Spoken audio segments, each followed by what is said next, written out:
This is Santa Cruz del Islote, home to more than 1,000 people, over 2 acres of land. In here, you will find no police, no roads, no cars, just houses, one health center, and the ocean. The world we live in is not just made up of continents. In addition to continents, it is said that our planet has more than 600,000 islands, a significant portion of which are inhabited by humans. One of these islands is so small that it is only the size of a football field. It is extremely difficult to locate this island on a world map. The total area where 1,000 people live on the island accounts for only 1% of 1 square kilometer. This equates to 100,000 people per square kilometer, making it the most densely populated island in the world. This island is Santa Cruz del Islote, located off the coast of Colombia. The island has only 4 streets and is made entirely of concrete. Force, cars, or motorcycles on the island. The sounds of the sea, music, roosters, and people blend together. In a world that tells us we need more space and comfort to be happy, the people of Santa Cruz del Islote live their entire lives within the confines of a single soccer field. Here, everything is shared, and everyone knows each other. In the late 19th century, Santa Cruz Island was a shelter for fishermen in the region, who would seek refuge from storms there and rest. Later, it became a place where fishermen settled permanently with their families. This allowed them to more easily access the area's rich fish resources and trade more fish. Today, this small island is widely known. However, one day the sea could swallow the island completely. So how do the people living on the island today meet their needs for electricity, clean water, internet, hygiene, and shelter? This time, our guys in the Caribbean, Chris and Gustavo, headed for this island. They went there pretending to be tourists in order to understand the lives of the island's inhabitants. Getting to the island was not easy. In Cartagena, you need to find the right boat tour to take you there. If you miss the tour times, renting a private boat will probably cost you hundreds of dollars just for transportation. There are only a few tourist boat trips during the day, and the boat ride from Cartagena to the island takes 2 hours. After a few hours of research, we found a tourist boat going to the island. We boarded with the other passengers and put on life jackets. The island looks really small from above, but the color of the water is stunning. Now that we've set foot on the island, we can get down to business.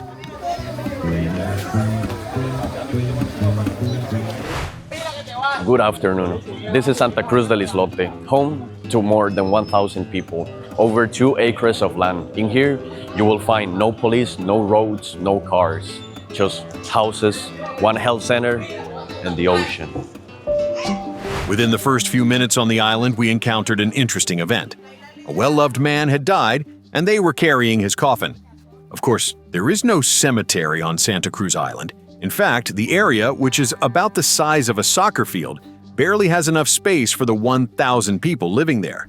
For this reason, when someone dies, they are taken by boat to cemeteries on the Colombian mainland. Since everyone on the island knows each other and has close ties to one another, when someone dies, everyone mourns. After the funeral, we made a local friend and observed how a family prepared food. People on Santa Cruz Island do almost everything outdoors. Houses are only used for sleeping. They are out on the streets all day or work in front of their houses.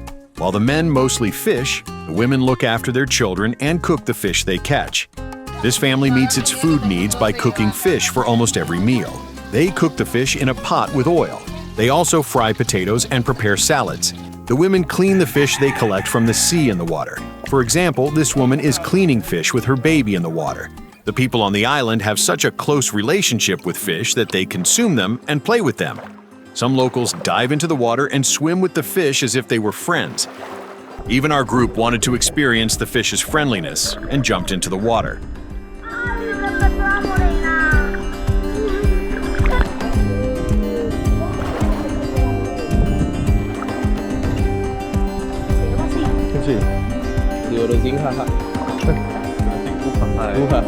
Finding food on the island doesn't seem difficult.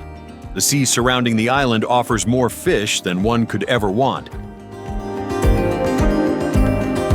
People get other food items from the grocery stores on the island. This man runs a grocery store and makes money from his business. Don Germán, ¿y cómo hacen ustedes para abastecer la tienda acá en el islote?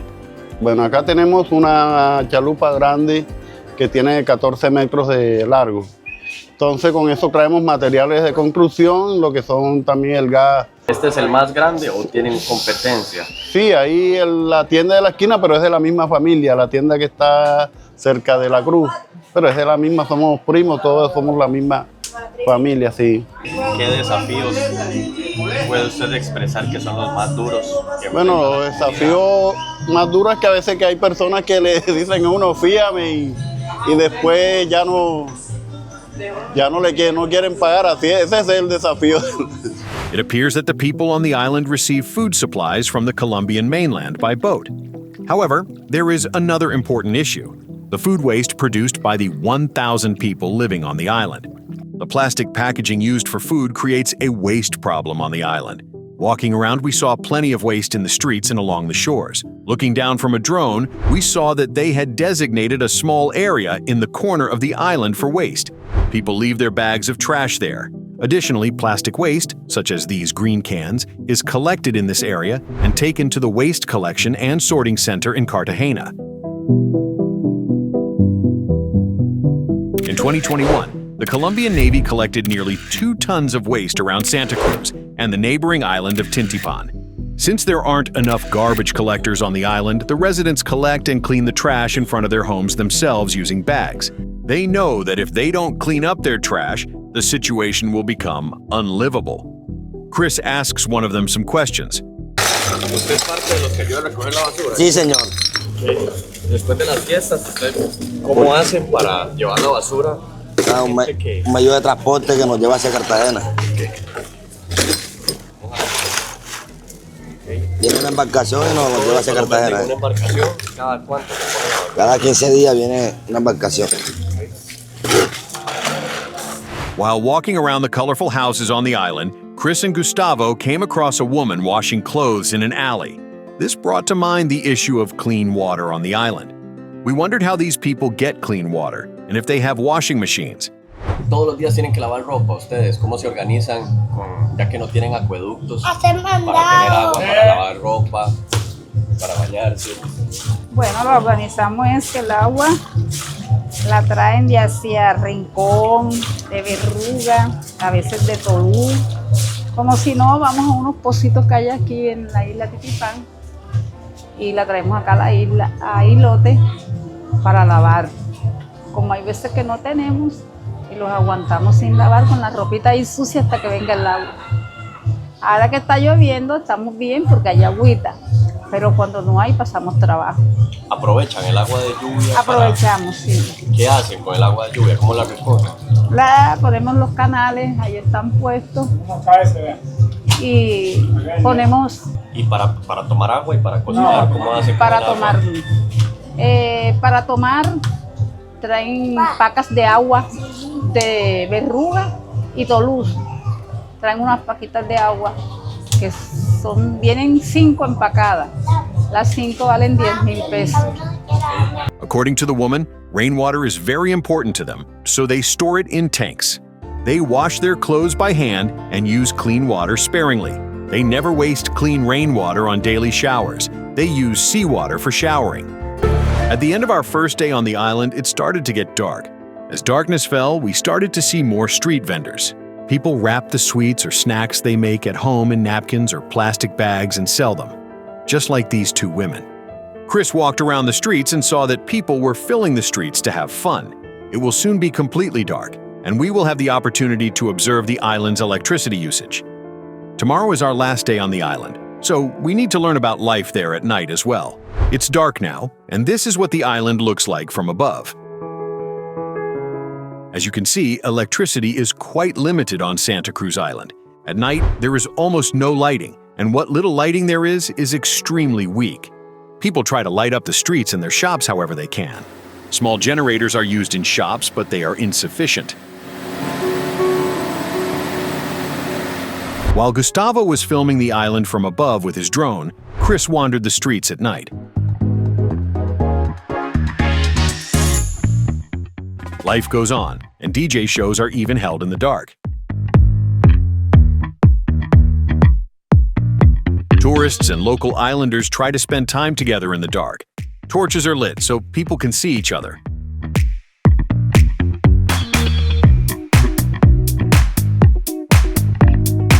Locals are trying to cook and sell fried potatoes and processed meat products. Some alleys look deserted and unsafe. Sometimes streets may even flood. While others are enjoying the music, Chris and Gustavo meet a local man. He will show them around his house. Chris climbs onto the balcony to avoid the puddles in the street.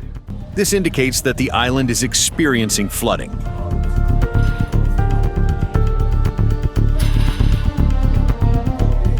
The young man lives with his mother and wife. The house they live in is in better condition than many of the shacks we saw on the island. They built a 2-story house, and the interior looks quite livable. Chris says he is happy with his life on the island. He mentioned that people come to the island from mainland Colombia for festivals and vacations. After talking to the man for a while, an elderly woman who lives on a narrow street gave us information about the island's electricity situation. Me decía usted que tienen dificultades económicas a veces, ¿como de qué tipo? Claro, para alimento a veces no tenemos, nos vamos a luchar la vida. Y me voy a la 1 del día y vengo, y ahora voy que viene. ¿Y la propiedad es de ustedes? Esto, sí, de la isla. ¿Y tienen que pagar servicios por aparte? Pagar los servicios por aparte. Te digo que estoy enterrada con la luz, de un poco de plata. Bueno, no. ¿Está atrasada? ¿Les cortan el servicio o les dan tiempo de gracia? No, yo lo mando a cortar. Entonces tú lo tienes que pagar todos los días 6.000 pesos, y a veces uno no los tiene. At the end of the night, we stayed at the island's only hostel. There is also only one elementary school, one clinic, and one restaurant. When morning came, a new day began on the island. Chris used one of the portable toilets. These toilets cost 2,000 Colombian pesos, or half a dollar to use. When you use the toilet, you need to get water from the buckets outside. It's worth mentioning that there is no sewage system on the island. While touring with a local guide, Chris and Gustavo saw a toilet pit in a house. Such pits exist on the island and are open to the air. Due to the heat, microbes and harmful bacteria spread from them, threatening human health. Human urine and feces are dumped into the sea via these pits. Therefore, fish caught and eaten from the sea are exposed to the feces of the same people to a certain extent. Upon examining the buildings on the island, it's clear that there is no vacant land left for new construction. As families grow, people build illegal extensions onto their homes. For instance, a family with a single-story house might marry off their children and build illegal rooms on top of the house to provide them with accommodations. Since there is no municipal or government control on the island, people modify it according to their own needs. Most houses are attached to each other and the streets are as narrow as possible. While touring Santa Cruz Island, you may notice a cross-marked structure. It is an important square for the locals, as our local friend on the island explained to us. Hola, buenos días. Mi nombre es Sebastián Martínez. Soy guía de acá de Santa Cruz del Islote. Aquí me encuentro con Christopher y Gustavo. Bienvenidos a nuestro paraíso, a nuestro archipiélago tan hermoso que se llama Archipiélago San Bernardo, especialmente esta isla que se llama Santa Cruz del Islote. Aquí nos encontramos frente a nuestro símbolo importante, que es la Santísima Cruz de Mayo. Tiene más de un siglo de estar ahí y es el asentamiento de nuestros ancestros que llegaron acá a fundar nuestra hermosa amada isla Santa Cruz del Islote. Additionally, you may notice the presence of small children. The island does not offer many opportunities for children to grow up in a modern way. Despite this, babies are born on the island, and people continue to have children. Chris found the 77-year-old midwife who delivers all the babies on the island and asked her some questions. Usted me está diciendo que usted era la partera oficial de aquí. Sí, la partera oficial de aquí. Y yo, ¿hace cuánto? aquí niños de que ya es que hay personas de 45 años que nacieron en estas manos. Pues yo tengo 77. Vino ya Oscar. ¿Y usted cómo aprendió el oficio? ¿Lo aprendió? Me lo enseñó mi tía. Y yo estaba haciendo un curso de primer auxilio, primero en Cartagena. Pero fui como cobarde en un sentido. Feo, y me dieron como ganas de vomitar cuando vi eso. ¿Su casa durante todo el tiempo que usted ha vivido en el islote? Era de tablita. ¿De verdad? Pero chiquitica, un cuartito y una salita. Y mi mamá me regaló, esto era puro mar, esto era mar. Y mi mamá lo rellenó de piedra y me regaló. She also showed us around the house where she has lived for 45 years. casita era esto nada más, de aquí, este cuartico y esto hasta aquí. Y tenía mi cuartico, mi salita de cocina y aquí en esa esquina tenía mi baño. ¿Cuántos años tiene de existir esta propiedad? Esta casa tiene 45 años y de aquí para acá yo me tuve que ir a la isla ya y se le alquilé a un señor que tenía un billar. Y es de aquí para acá para llegarme todo este terreno. Y desde ahí donde está la casa de mi hijo, todo esto. Cuando la alquilé en un billar por 8 años. ¿Y sus necesidades dónde las hacen Yo aquí? tengo mi baño con su fosa séptica. ¿Puedo ver? Sí. ¿Me permite usted? Tengo mi baño con su fosa séptica. ¿Tiene su poza séptica? Claro.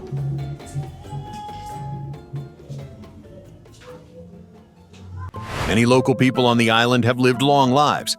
The clean air, proximity to the sea, and diet focused on fresh fish probably contribute to their longevity. I'm not just saying this because of the 77-year-old midwife. There is also a woman born in 1930 who still lives on the island and is the oldest resident. She is now 95 years old and looks healthier than many people today. In 2021, Colombian health organizations reported that accessing healthcare on Santa Cruz Island was difficult and that medical personnel visited the island irregularly. Following this report, in 2024, a doctor and an assistant were assigned to provide daily services on the island. Although people live long lives, in an emergency, they first see the island doctor. If the doctor cannot resolve the issue, an ambulance boat transports patients to the Colombian mainland. Chris, for example, went to the island's health station where emergency interventions are performed on patients in the building behind it. What you see here is the small health center of the island. Unfortunately, they didn't give us permission to film inside because this is a government institution. However, when they have to take care of minor emergencies, they go here. This is called Puesto de Salud Islote de San Bernardo. When they encounter higher emergencies, they have to travel from 1 to 2 hours over the ocean to get to the nearest hospital. But in here, they take care of things they need on a daily basis. There is still no permanent police station on the island. However, because the community on the island is quite close-knit, the lack of police is not seen as a security gap. This is because everyone on the island knows each other. Some businesses on the island have set up computer systems and conduct business online. In 2020, the Colombian Ministry of Communications established a free internet hotspot on the island that provides 24-hour service. Thanks to this, there is a wireless internet signal everywhere, and people can easily access the internet. Our local friend in Santa Cruz mentions that internet access on the island is quite good. ¿Cómo es el servicio de internet acá o el servicio de señal para teléfono celular? ¿Es complicado? ¿Si hay buena red? El servicio de red de internet, por ejemplo, acá funciona la red Claro y Tigo, son muy buenas, 4.5G y 5G, pero son repetidoras, no hay antenas como tal. La antena de aquí y recibe del continente la señal, entonces cuando hay mal tiempo, lluvia, se pierde, se va, otra vez viene, se va, otra vez viene. Young people in their 20s are also satisfied with their lives on the island.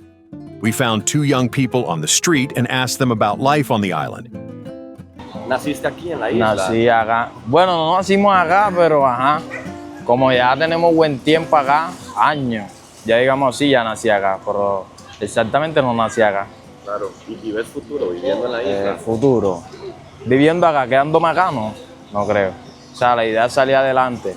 Por eso yo me voy para Cartagena a estudiar. ¿Qué estás estudiando? ¿Viajas a Cartagena? Sí, estoy estudiando todavía en 11, hago 11 grado. Y lo que quiero planear para estudiar, quiero estudiar economía. ¿Su nombre cuál es? Mi nombre es Michelle Berríos Caldales. Michelle, ¿y a qué te dedicas aquí en el islote? Me dedico a trabajar. ¿Qué edad tienes? Tengo 20 años. 20 años. ¿Naciste acá? Sí, nací aquí y soy criado aquí en la isla. ¿Y en qué trabajas? En la playa. ¿Qué haces? Trabajando con el turismo. ¿Tienes alguna misión o algún objetivo que tú digas quiero lograr mientras vivo aquí en el islote? ¿Cuál sería? Tener dinero para vivir mi vida bien. Por ejemplo, si hay personas que no trabajan, tienen la oportunidad de parar porque tienen el terreno donde parar. Pero como no tienen el dinero, no pueden. They make a living from fishing and tourism, and they had extremely high energy levels. That's exactly what Santa Cruz del Islote is like.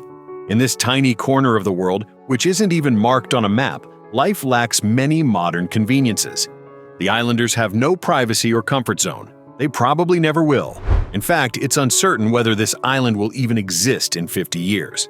As you can see in the video, the island frequently floods, and the streets are inundated with water. This flooding corrodes the iron and concrete in the houses. Therefore, the island is at high risk for natural disasters. Despite this, the islanders have a valuable way of life. Their hopes for life are based entirely on human relationships. In the modern urban order, we have lost our sense of community and our ability to be neighbors with one another. We have become isolated, wrapped in our own silence. We have forgotten how to talk to the people around us. We no longer trust them and have chosen individualism. However, wherever you go on Santa Cruz Island, you will encounter sincere people who want to share with you. They have elevated love to the highest level by creating a strong sense of community. The community is strengthened by everyone sharing with each other. They are happy despite all the negativity. So, can you say that you are happy? We would be delighted if you liked our video and subscribed to our channel. See you in the next video.